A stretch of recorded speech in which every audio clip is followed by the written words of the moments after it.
And we are back, ladies and gentlemen. Appreciate y'all for tapping in to the Doing All Right. Hope y'all doing good. Me and Brian straight. We chilling. We are just talking about some things prior to walking up in here, man. We got a little show for y'all. You know, we're gonna do a little back and forth here. Brian, you said something interesting in the pre-show. There, we was talking about the OTAs because that's what's hot in the streets right now. Brian Broaddus. Yeah. You know, I don't particularly lose my mind over them, but. No. We're talking about the OTAs, and you was like, man, Voch, I tell you what, man, I haven't heard a lot from that rookie first round right guard there, Voch, and I hope everything's all right. And Brian, I'll tell you what, if I hadn't heard nothing from him, good. I mean, he's fitting right in, Brian Broaddus, you know. Now, if anybody else does something, sure, Donovan Ezeraku moving around doing Micah stuff is interesting. If Revel is doing anything, that is interesting. Shamar James catching interception from Joe Milton, fine, you got it, buddy. We expect Tyler Booker to fit right on in and be the guys, and sometimes you could be numb to what you expect, and I expect Tyler Booker to be great. So if he's anything less than that, I'm sure that the media will let us know that Tyler Booker don't know the plays, or he tripping and falling all over the place, or his feet look bad, or maybe he's not as athletic. The fact that we're not hearing nothing lets me know that Tyler Booker's probably fitting in just fine. Yeah, you know, I was curious, Voch, because, you know, just talking to people and kind of looking at it from afar. What they say? Plan to be there next Thursday, which will be the final day. Hope coach does practice. Was hearing from people in PR that he intends to practice, but you never know until we actually get going. But I kind of wanted to lay eyes on him myself. Yeah. And I wanted to see, the whole thing. I know we talked a lot about with Tyler Guyton and where that's going to go. So I'll leave that for, go back, please watch that show. That's something that we talked quite a bit about. But yeah, just not hearing much about the offensive line and especially with Booker, and maybe you're right. Out of sight, out of mind. Is that the right name? I think I said that right. Sure, you got it. But I'm to the point now. You remember last night I asked you this question about Guyton. I said, well, maybe I didn't ask you this question. Maybe I asked Jeff Kavanaugh this question this morning. Sometimes I forget what platforms I'm on. We can talk about it. Go ahead.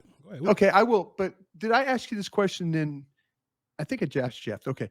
But I said, is Tyler Guyton, how he plays, is the left tackle going to be the key for how the offense plays this year? And I know we talked about Guyton a bunch, but I think I asked Jeff that question. I said, do you feel like, is it being dramatic? Is it being dramatic to say that the left tackle position, how it goes, will be how the offense goes this year? Shouts out to my guy Landon Holyfield. What up, Lando? Lando. He watches our show every night, Brian Broaddus. Thank you, man. He's a great dude. Me and Lando just did a show the other day, and we were talking about offensive line, and we both think that, and pardon me if I get a little long-winded with this one, Brian. No, you're taking a page out of my book. We both feel like, you know how football goes through cycles. Something happens and offense reacts to that, defense reacts to that, offense reacts to that, right? Mm-hmm. We actually think that tackle has become, or it's becoming, less important. And I think the National Football League is transitioning into becoming more powerful in B gap and A gaps. The edges are going to be dangerous still, right? But I think B gaps and A gaps, I think guys like Jalen Carter, guys like Chris Jones, guys like Aaron Donald, I think teams see that Super Bowl success coming from disruption in B gap. And I think the reaction to that was, Brian, and look, you noticed this, a bunch of guards got paid. A bunch of guards out of nowhere. Guards didn't really get paid in that way. It was always this tackle game. So guards are becoming important now, right? Which is a whole nother conversation, how the Cowboys are finally not they're not behind the 8 ball for once in their life, right? Like, hey, if the league is transitioning into getting better at 3-tech, we're not falling behind by not getting better at guard. We're getting better at guard before the league fully transitions into 3-tech and 1-tech. That's my personal opinion, Brian Broaddus. So if you think about like some of the more dangerous pass rushers in the league now, yeah, you got Miles and TJ and Micah, but those guys get busy in B gap as well. Sometimes their best production comes from B gap. Then you got the actual 3-tech guys that get busy, the Jeffrey Simmonses and some of the other guys that we mentioned. Look at what the Vikings did, Brian. In just this offseason, they said we're going to get Javon Hargrave, then we're going to double back again and get Jonathan Allen. All the toughest teams that you got to play against, they getting big in the middle. The Detroit Lions was already big in the middle. Aleem McNeil, DJ Reader, they got all the guys, and they still drafted Tyleek Williams, Brian Broaddus. Yeah. So in my mind, Brian, we're Cowboy fans. We know this. Jerry Jones say this all the time. The front of the pocket, right? Front of the pocket. If you're powerful at guard and you can deal with the front of the pocket, I've seen Dak Prescott deal with Cam Irvin, the Cam Flemings, the Ty Nsekes. We'll throw some nonsense at left tackle and Dak will figure it out. But Dak is at his worst when Connor McGovern ain't good, when Connor Williams ain't good, when Broaddus ain't good. You understand what I'm saying? When Zach Martin is hurt. You feel me? So, Brian, in my mind, I think as long as you straight at guard, I think you can figure tackle out. I think tackles got less important, and I think it's going into being a little less important over the years, Brian. What you think about that? No, I think you're only, I think you did a great job of explaining that, because I was sitting there with the thought of that if Tyler Guyton completely falls apart, are you going to be able to, but you're right. I remember very vividly having a conversation with Mike Lombardi, who's now the general manager at University of North Carolina, That's my cousin. about Tom Brady. Yeah. And it was like, Mike, what gave him the biggest problem? Middle pressure. It wasn't anything on the outside. Tom knew he could get rid of the ball before outside pressure got to him. Middle pressure affected his eye level, and it affected the way he threw the ball. If he didn't have the ability to step up, and you brought up the Jerry Jones thing, and I remember Jerry Jones telling all of us, it's like, and this is why you drafted Frederick and then Martin and those guys, and then you had Ron Leary, Andre Gerard. I mean, Leonard Davis. You've always had these.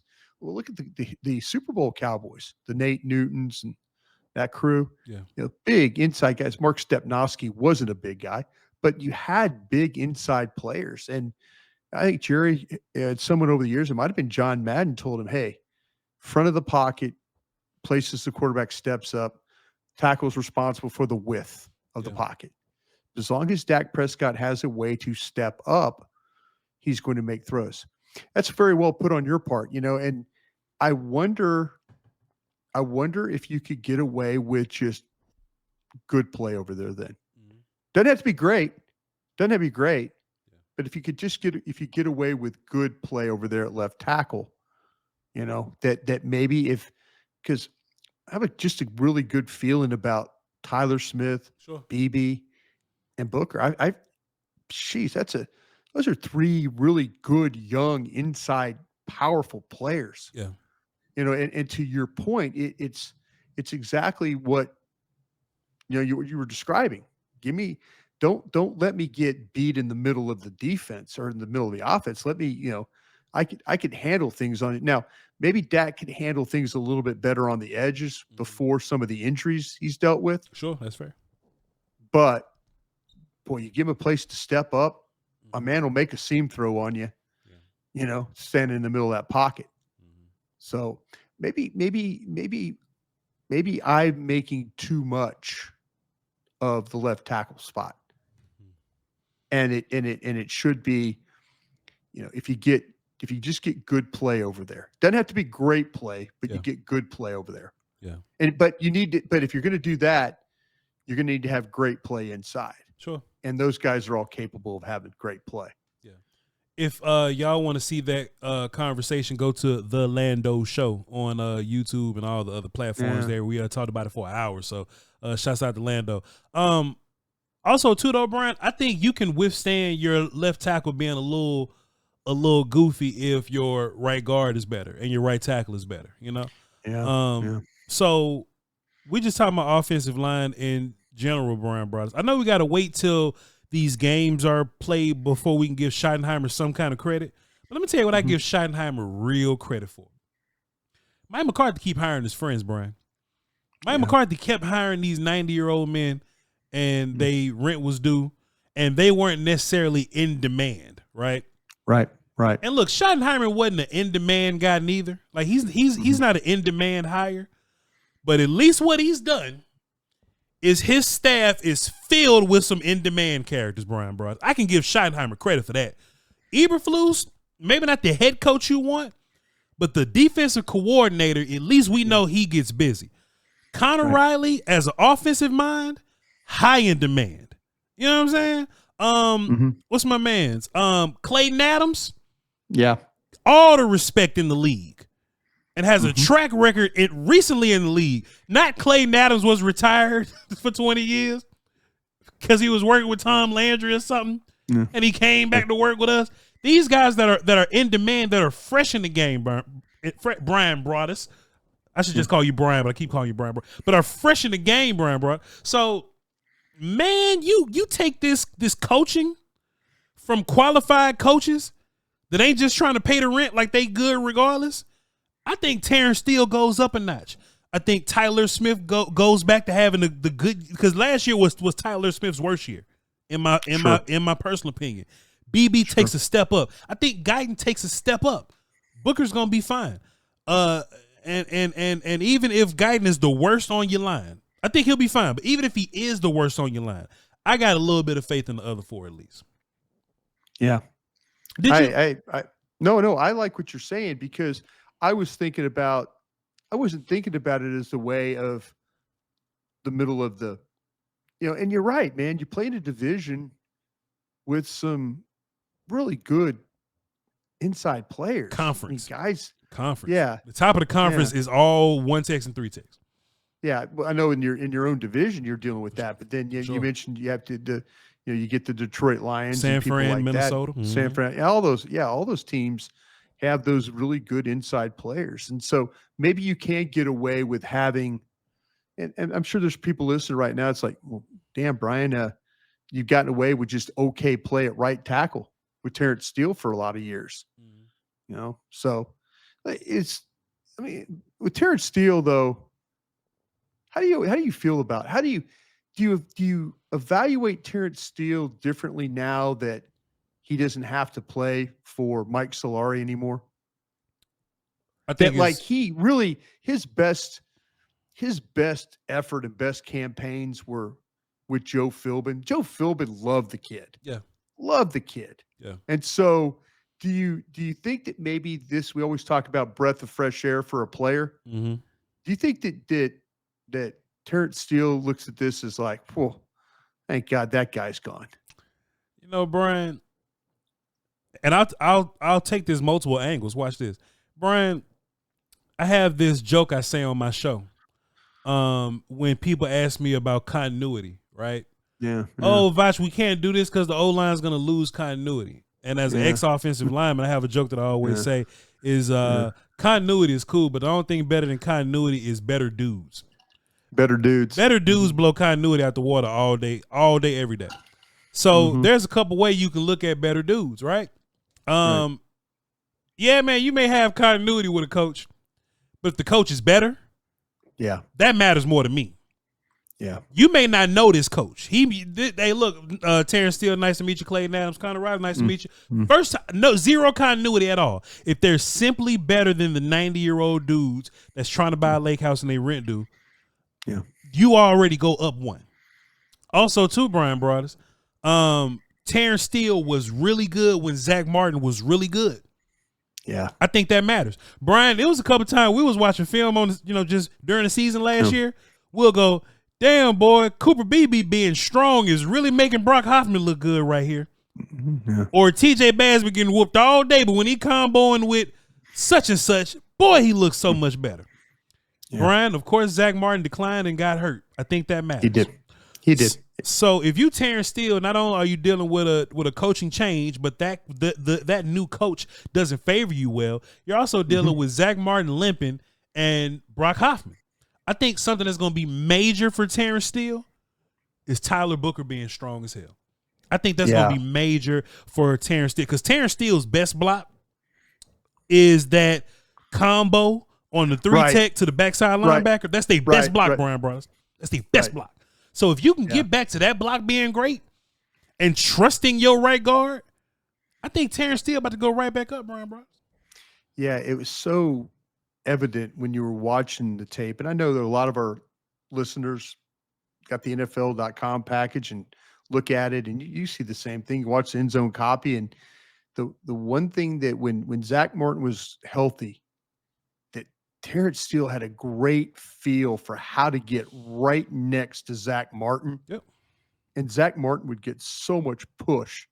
And then Steele was able to kind of like, he was athletic enough to either settle in on the block or then chip off and get to where he needed to be. Sure. But it was when Zach was struggling with that power and the step and really not any snap, in his body. And now they were trying to, Terrence really thrived on Zach's ability to snap his hips and push. Yeah. And that's the one thing when you watch Booker play, it's snap the hips and push. And there are going to be some times where Booker, as a young guy, there's going to be a little bit of some groin pains this way. And you know this because you're a former lineman. When you're a young guy, you're in a situation where you're like, I'm not sure when to come off this block. Yep. They do it on feel. It's usually hip to hip, and then you feel it. And when the defender moves, when his weight transfers towards one or the other, that's when you go. That's when you go. When the weight transfer, if you're the down guy and the weight goes away, you go up. The weight comes to you, you take it, and the other guy goes. So it's all about feel inside. Yeah. And so I'm sure there'll be some times where Booker is like, I'm not going to let go of this guy. Like, he's not going to feel the weight. And all of a sudden he's just going to, and they're going to have a double team. But if you could double team that guy all the way into the linebacker and make the linebacker run the hump, like make them run the hump around, now you're doing good things. So I think there's going to be some, and that's why I want these two to play in the preseason with each other. Yeah. I want them to feel what it's like to be hip to hip and weight goes away or weight stays with you, and then adjust that way. Think about last year. Tyler Smith and Cooper Beebe didn't really get it right until like week 13. Yeah. And when they got to week 13, it was surgical in week 13. Like they was moving. I might do a video on it because I ain't got nothing else to do. Brian, it was so much better. It was so much better. And you can see, because Brian, what happens sometimes, the league is a little faster. It's really fast. So if you're a Booker, you may not have a lack in confidence of being strong on the down lineman, but sometimes it's the linebacker that makes you nervous. So you may overthink. So you may overthink and be like, man, let me hurry up and get off this block to go get the linebacker, but you've left Terrence Steele hanging or BB hanging. Or you let BB in a bad spot. Yeah. See what I'm saying? And sometimes the one thing about Terrence is that he's athletic enough that if you kind of leave him in a bad position, he'll rally and then it'll look ugly as all get out. But and that's what you do have to worry, because if it was me, this is how, if I was the line coach there, I would tell Booker, if you're in doubt, stay on him. Stay on the down lineman. Let's secure the down one. And if and watching enough tape, I would say, listen, you got to trust yourself. You stay down on that guy. You stay on that 3 technique or that 1 technique, and let Steele go. Let Steele knows where to be and how to do that. If you have any indecision, you stay on the down lineman and we'll get somebody's second level for you. Don't be like Broaddus. Leave early, put your guy in the bad spot, and still miss the linebacker. Oh no! Too many days of that with that for sure. Brian, did you get a chance to listen to the locker room availability for Tyler Guyton? Yeah, I did. Did that change how you felt about him a little bit? There are some people in my chat when I was live streaming, because I was super encouraged, Brian, and you know I am critical of Tyler Guyton. Oh yeah, very, But I was super. You were one of the ones I remember. Yeah, and I don't mean this in a negative way. Sure. You did voice concerns when I was doing shows with you initially about that. Yeah. You're like, hey, I'm just going to tell you what I see. Yeah, I'm not, so yeah. Please carry on. I was really encouraged listening to him, Brian Broaddus. Pardon me if I get long-winded here, because I feel like I can finally believe him now. You know what I'm saying? Tyler Guyton in his post-draft press conference, the very first one he did with Jerry and Steven, when he came out, he was like, "Oh yeah, I play violent. I like to hurt people." I'm like, man, I ain't seen none of them playing for you, dog. Like, man, bro, I ain't seen none of them playing for you. And it felt like he wasn't really working on it. He was just saying it because that's what he was supposed to say, and that's what we wanted to hear. Trying to talk himself into it. You know what I'm saying?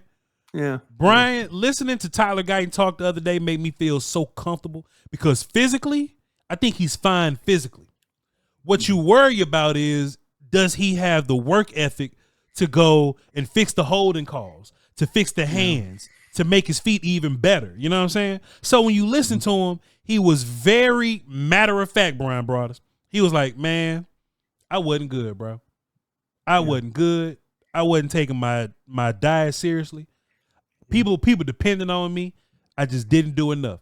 I forgot who it was that asked the question. I hated the question, by the way. But they tried to give him an excuse, Brian. They tried to give him a way out. It was like, here's an excuse, Tyler Guyton. Hey, man, you think you played bad because you was normally a right tackle, but you playing left? And what really sealed it for me, Brian, is Tyler Guyton looked at him and said, nah, man, I just wasn't good enough. That's an excuse. I don't want to make an excuse. I just wasn't good enough. Brian, that type of mindset means a lot to me, because that means you're aware, you're not looking for excuses, and you know what you got to work on. In his post-draft press conference, he was like, yeah, I'm violent. I like to hurt people. That ain't you. But in this, he was like, I wasn't good enough. I got to work on my body. I got to get big. I got to get strong. That let me feel like he's going to do it, Brian. That makes me feel like he's going to do it. And look, it may be year 3 or 4 where Guyton really figure it out for real, Brian. But at least I feel like he's on a better track now than he was last year. Yeah, I was encouraged because I think the first sign of making change is admitting that you were at fault. Yep. It wasn't like, well, man, I played right tackle. He didn't use any excuses. He really didn't use any excuses. So I was encouraged for that. I do hope that works out. Let me put you on the spot then on something. Hell yeah, Brian. What you mean? If Tyler Guyton doesn't win this job, is it over? If say we get into camp and he's trying, but it's not good enough, and it's not to the level of even being good. And I'm not talking about being great or first round pick or making you forget about Tyron Smith or something like that. But what if he's not good, and now it's I don't know, but are we at the crossroads already with this guy in year 2? Let me tell you why I don't think so, and I'll give you a couple reasons why not. First of all, the Cowboys would be trifling as hell if they gave Schoonmaker more rope than Tyler Guyton. So Mossy Smith too, so that'll upset the hell out of me. But the one thing about Guyton where I'll give him much more grace is I know who he is. Yeah. When we were watching Oklahoma, we saw the most phenomenal feat we saw on a 6'7", 330-pound man. His feet are phenomenal, Brian Broaddus. Great length and all that. Movement, everything. And it don't hurt that he's had some fantastic practice versus Michael Parsons. I wish you'd do it a little bit more, but we know that Tyler Guyton is a project, so to speak. Yeah. So in my mind, I would go, damn, boy, it would suck if he went to another team and he lived his full, like Kellen Moore, right? Like you leave here and go win a Super Bowl or something. That'll piss me all the way off, Brian. So Guyton at least has enough traits that'll make me go, all right, well, we'll just work on him one more year and we'll see what happens. If the example was for a high floor, low ceiling guy like Schoonmaker, I'd have cut Schoonmaker last year. Because how much more better can he get? You understand what I'm saying? Yeah. Like, how much better can, like, what more can we improve from Schoon? Hey, Schoon, catch the ball better. You know what I'm saying? I can see what Tyler Guyton needs to work on. It just looked like Luke can't catch right now. Somebody had a funny comment. Somebody said Luke catch like his hands are feet. You know what I'm saying? Like that's how he catch the ball, like his hands are feet. Right. You put him on the jugs machine, I don't know. But I at least have a path to Guyton getting better. I don't have that with some of these other guys. That makes sense? Yeah. Yeah. No, it makes absolute sense. Another example. Joe Milton's like that. You know Joe Milton's talent. Yeah.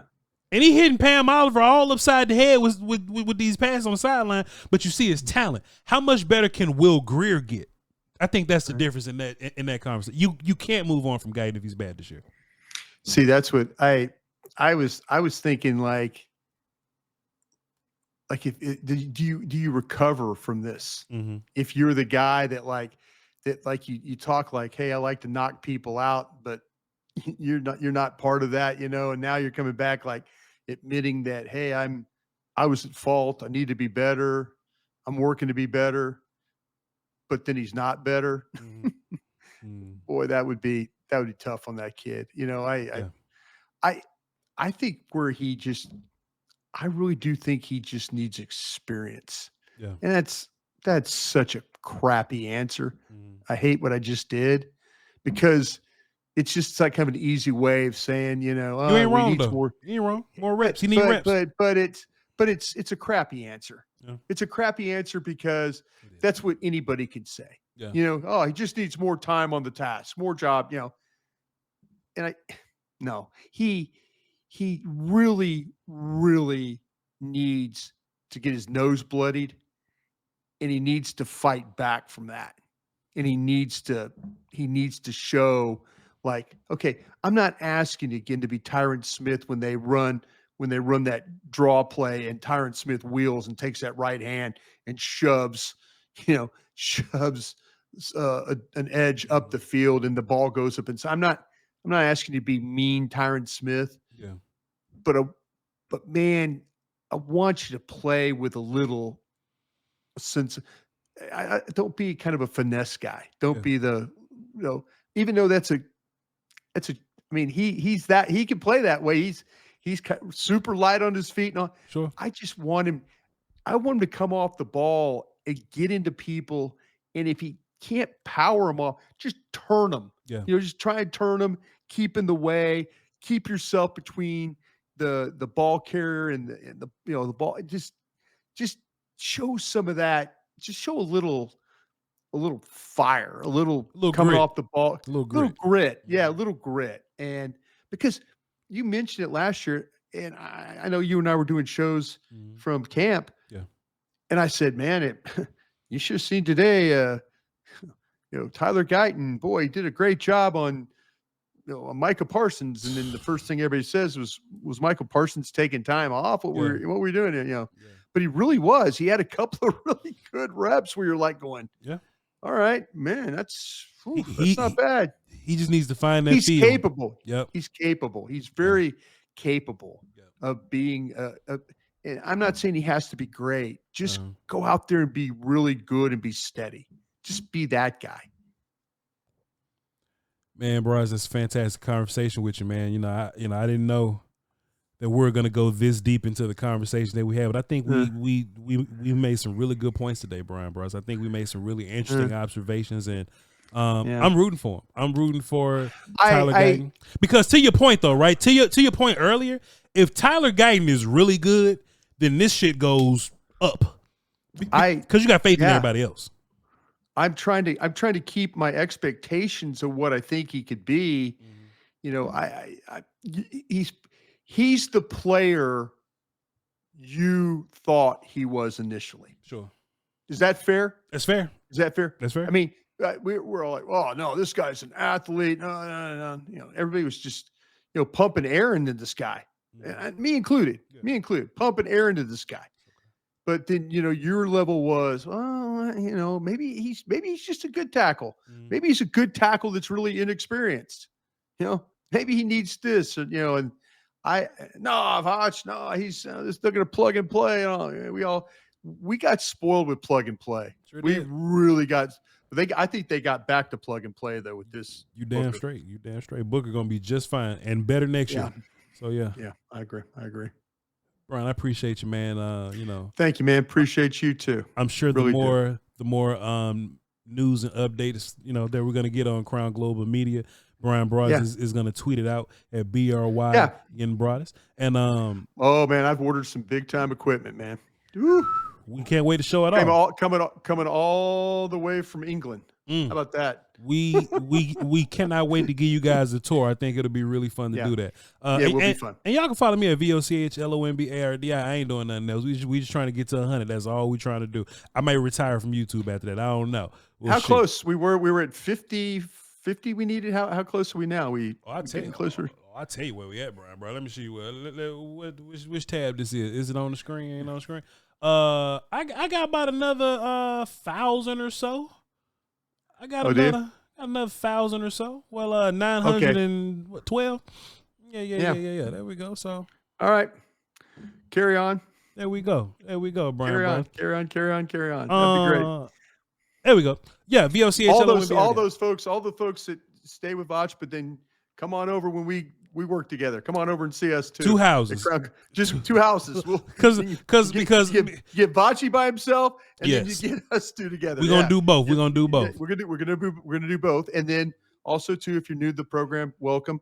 Vochi and I are on Cowboys Break. Saw some really cool comments that guy said never watched the break before, but now with you and Voch together on the break, looking forward to getting back and seeing that. And I'm like, thank you very much for saying that. So, and folks out there too, thank you for working with us on some of the things we're trying to do and see if things work and things don't work and all that, but we'll get better at this stuff. Voch is really good at it. I'm trying to learn how to be really good at it. That's what I'm trying to do right now. Hey man, we're gonna get it all done so we can buy that lake house. All right. And we'll catch y'all next time. Me and Mike Solari. Me and Mike Solari better not come to my lake house. You can go his ass over. All right, y'all. We'll catch y'all next time. Love you to pieces. Crown.